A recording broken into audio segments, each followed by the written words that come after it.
Само два надпревара се одиграа викендов во рамки на 25-тото коло на третата фудбалска лига Исток, при што екипите од Кочани и Виница забележаа победи. Лидерот на табелата Осогово гостуваше во Берово на средба со Малеш и славеше лесна и убедлива победа од 3:1.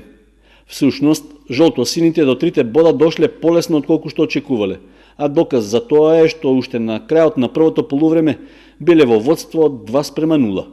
Во вториот дел од средбата и на двете страни бил постигнат по еден погодок, со што домашните успеале до некаде да ја спасат честа и да ја затресат противничката мрежа, додека гостите од Кочани само ја потврдија шампионската титула и враќањето во второлигашкото друштво уште од оваа есен.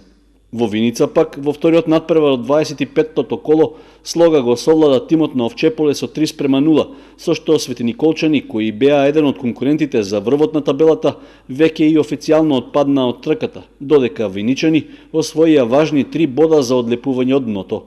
До крајот на првенството остануваат да се одиграат уште 3 кола, но уште сега повеќе од јасно е каков ќе биде распоредот на табелата.